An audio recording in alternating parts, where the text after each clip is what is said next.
All right, folks, hashtag free Kevin Warsh. That's the subject of the riff.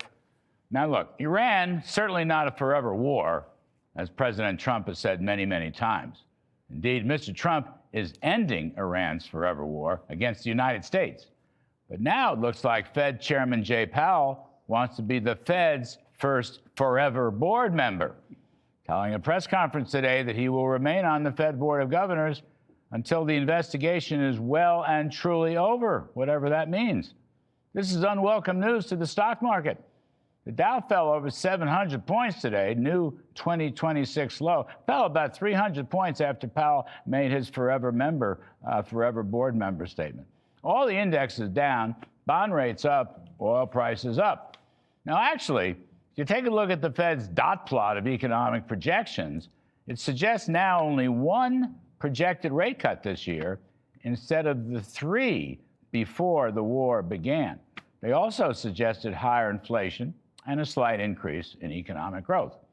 But what you really want is for the Fed to just keep its powder dry. As the Iran war winds down and oil prices move back to pre-war normalcy. But it seems like the Fed is already signaling a higher interest rate policy, which would do some damage to the American economy. And that's one reason why it's absolutely crucial that Kevin Warsh be liberated as rapidly as possible to take over the central bank's helm and get rid of these Fed models that say stronger growth leads to higher inflation. I'm calling it hashtag free Kevin. Have somebody who understands the economic growth benefits of lower tax rates and deregulation and drill baby drill, which is a prosperity prescription that would raise growth and reduce inflation and protect King Dollar.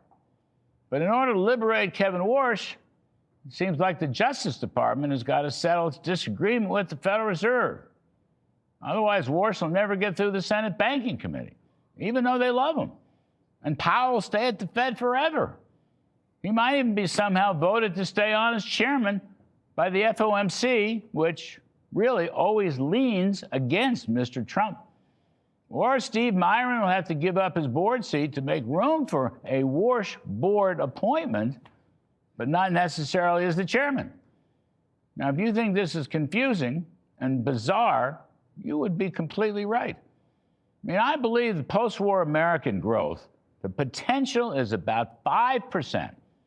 And as energy prices normalize, the inflation rate will drop under 2%. By the way, on inflation, M2 money supply is growing at 3.5%, and the dollar's been rising. Those are counter-inflationary moves. Anyway, the Jay Powell Fed only sees a measly 2% economic growth. That's what their models tell them. But it's always garbage in and garbage out. So please, will someone just liberate Mr. Kevin Warsh? Hashtag free Kevin. And that's